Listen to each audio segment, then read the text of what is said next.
You're watching News 18 Global. I'm Akanksha Swaroop. Now, for the first time, Yemen's Houthi rebels have claimed missile and drone attacks targeting Israel. Israel has confirmed destroying an unidentified aerial target over the Red Sea. Also, just days ago, the Houthis had been suspected of an attack that targeted Israel by sending missiles and drones over the crucial shipping lane of the Red Sea. The United States Navy had shot down these projectiles. Now, this might draw Yemen's main sponsor, Iran, closer to the ongoing Israel-Hamas war in the Gaza Strip and further raise the risks of a wider regional conflict erupting further. Meanwhile, Gaza's largest refugee camp was also hit by a series of powerful explosions, killing several people. Volunteers frantically sifted through the debris of Jabalia refugee camp in northern Gaza, desperately searching for bodies and survivors. The Israeli military has claimed that the airstrikes that caused the explosion killed a Hamas commander who was linked to the October 7 attacks on Israel. In other major developments on Gaza, the Rafah crossing linking to Egypt has finally been opened, but it's a temporary opening. It allowed a limited number of wounded Palestinians to cross from besieged Gaza into Egypt. It is expected that foreign nationals, dual passport holders, and some of the most seriously injured will be allowed through by Egyptian authorities. The opening is part of a deal reportedly brokered by Qatar. The Arab nation mediated an agreement between Egypt, Israel, and Hamas in coordination with the United States, which will allow limited evacuations from Gaza.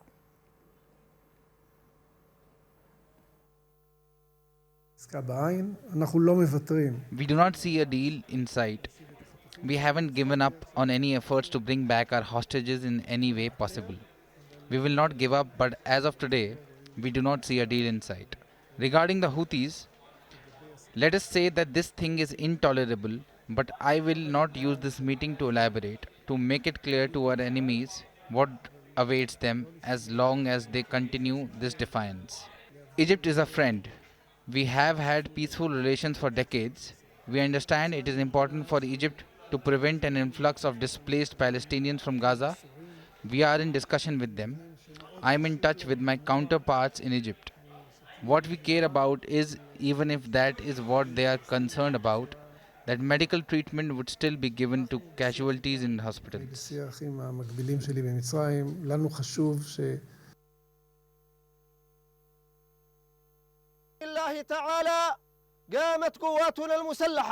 With the help of God, our armed forces have launched a large barrage of ballistic and cruise missiles, as well as a significant number of drones, at various targets of the Israeli enemy in the occupied territories.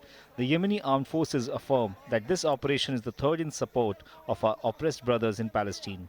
It affirms the continuation of carrying out more qualitative strikes with missiles and drones until the Israeli aggression ceases. وتؤكد استمرارها في تنفيذ المزيد من الضربات النوعية.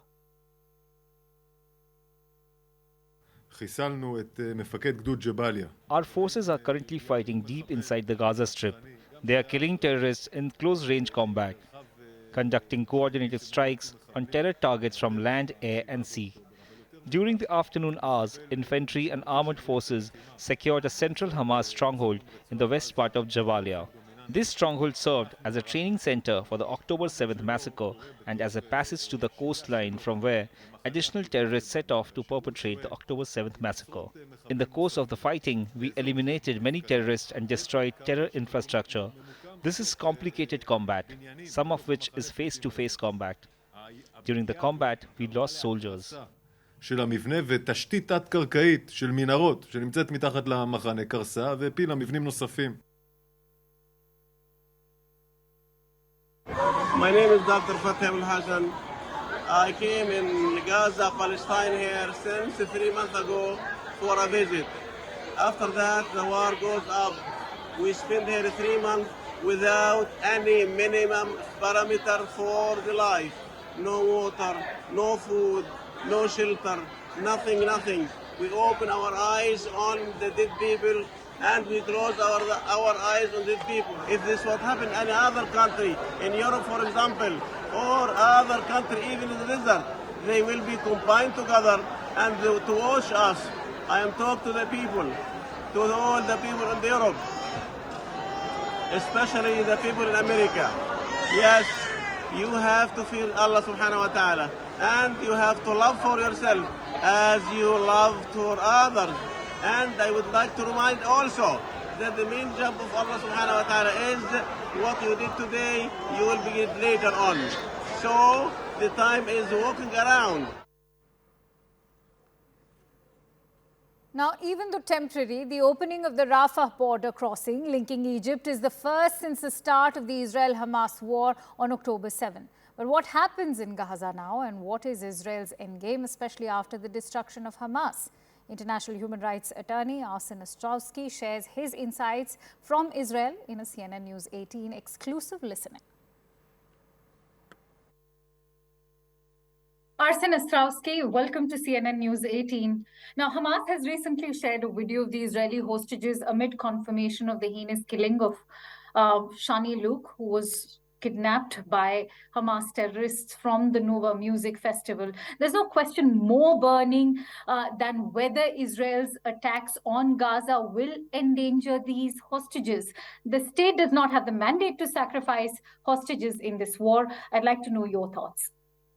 Look, it's a very complicated operation right now. There are some 240 hostages being held by the Hamas terror organization in Gaza.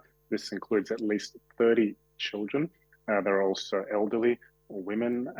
There are Israelis who have been severely injured, and each one of these hostages, that is a war crime. It is a war crime to hold hostages, to hold civilians as hostages as well.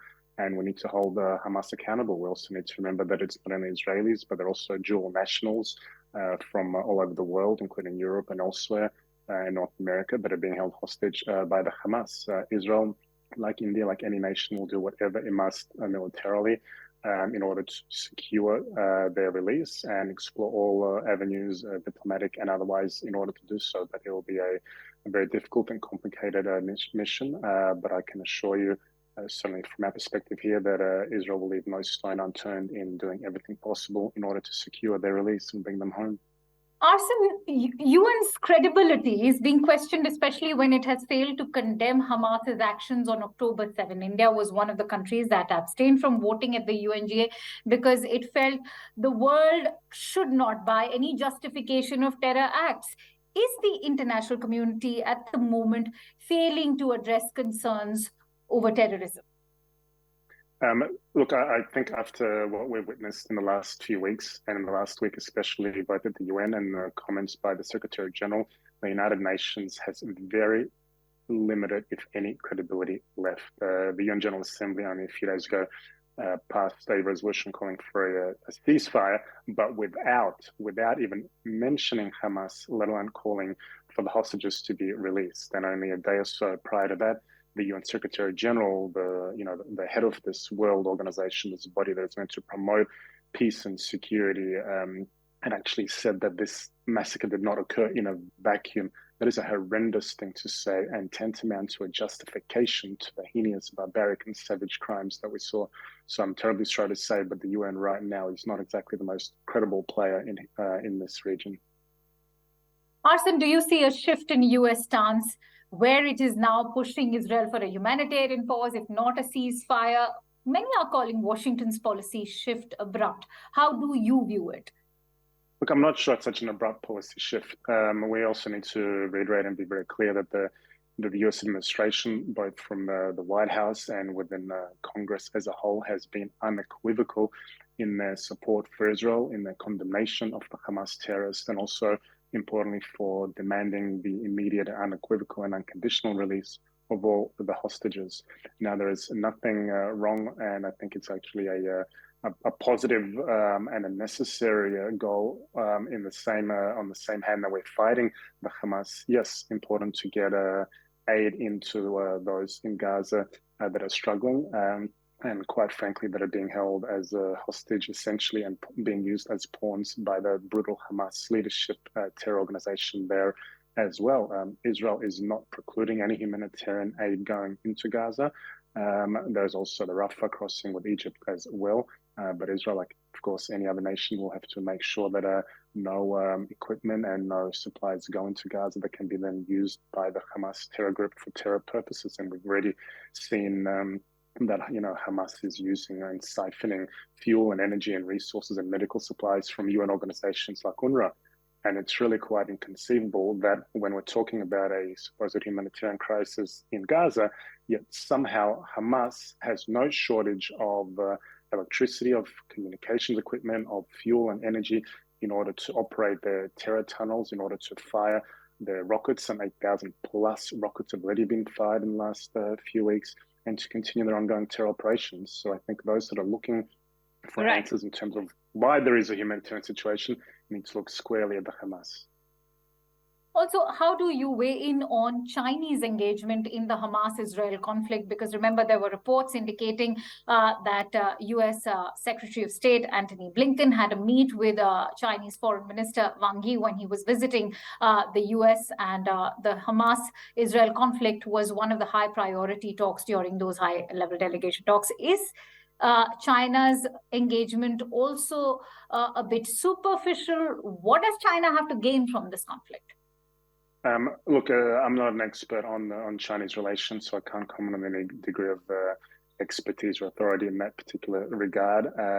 But I do believe that any and every option must be used in order to use not just US influence in the region, but all diplomatic means in order to press the Hamas terror group to release all the hostages and essentially to put down their arms.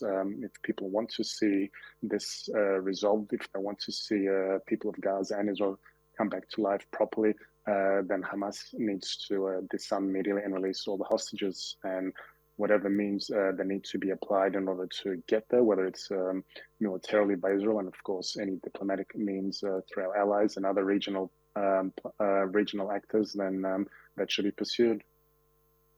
Arsen, China has not explicitly condemned Hamas and its killings of October 7. Does China not risk undermining its own global position, or one that it's deliberately positioning against US to challenge the United States' own global standing?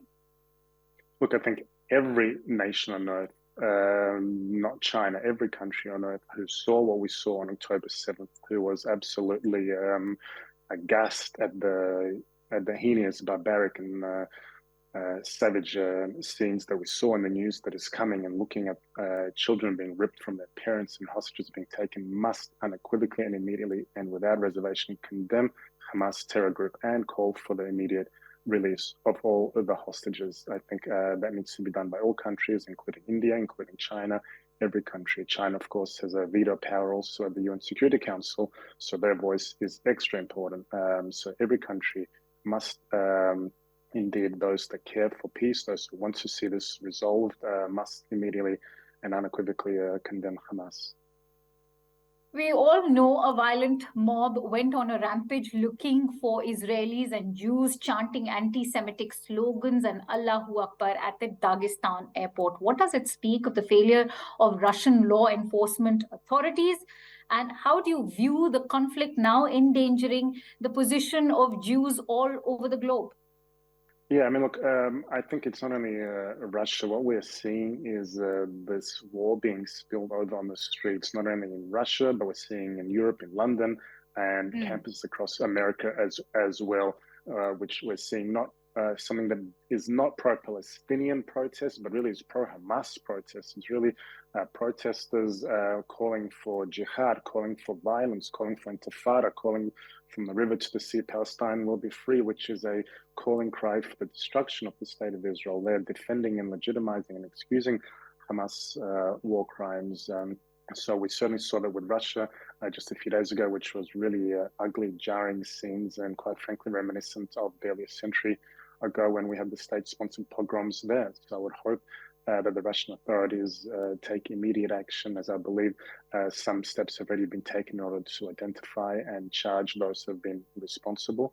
But I think that falls upon every country, not just in Russia, but Europe and the United States and elsewhere, that do see this kind of violent protest and brazen displays, quite frankly, of support for Hamas, to call them out and take immediate action before the situation gets any more worse. Let's talk about the Gaza ground incursion. Parallels are being drawn between Iraq and Gaza when Iraq's military was being backed by US, Britain, and other special forces that took them 9 months to drive out ISIS out of Mosul in 2017. Do you see any parallels between Iraq and Gaza? And how much can Israel borrow from American experience of ground incursion as far as Iraq was concerned, especially now when it comes to Gaza?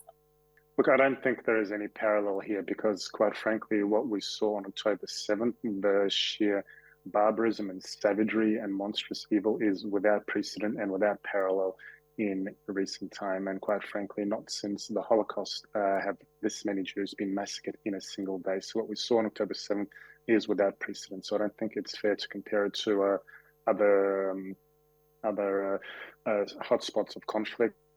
Including elsewhere in the region. What we're seeing in Gaza is a very unique case. Gaza is incredibly densely populated. Hamas has incredible influence and control throughout the territory. We're seeing the Hamas using human shields. We're seeing them embed themselves in civilian infrastructure, including hospitals and schools and mosques and homes. This will not be a short battle. This will not be a brief battle. What happened on October 7th changed the region. It certainly changed Israel. Israel cannot afford to live with an enemy that comes into our homes, that burns children, that rapes and pillages women, that burns entire families alive, that executes babies and takes entire families hostage. Israel will do whatever necessary, including its ground operations, which have already commenced, in order to not only eliminate the Hamas threat, but very importantly also in order to rescue the hostages as well. And that will take as long as it's necessary and as long as it's needed. My last question, Arsen, why are Palestinians unable to dehyphenate between Hamas and the Palestinian cause? We understand Hamas was voted to power in 2006. Also, what is Israel's end game? Because the question that now arises is what will a post-Hamas Gaza be like, especially in terms of governance? Look, there is nothing wrong in advocating for the Palestinian cause, in advocating for Palestinian people's rights. There is a problem, however, and you have to draw the line when one advocates for the Hamas cause. And the Hamas is very open, very transparent in terms of what their cause is. Their cause is the destruction of not only the state of Israel, but the elimination and genocide of the Jewish people. And they are very, very clear about that. Hamas is essentially like a modern day ISIS, or quite frankly, even the Nazis. You cannot negotiate with them. You cannot have a someone that butchers, burns, and decapitates your children, comes into your homes and burns your families, and really executes over 1,400 people, taking at least over 240 hostage. What Hamas is doing amounts to essentially to a double war crime. They're using their own people as human pawns while attacking civilians in Israel. My heart goes out to what we are seeing unfold, but quite frankly, the responsibility starts and ends with the Hamas terror organization. All right. Thank you so much, Arsen Ostowski. It was a pleasure to have you here at CNN News 18. Thank you so much for joining in with your precious inputs. Stay safe.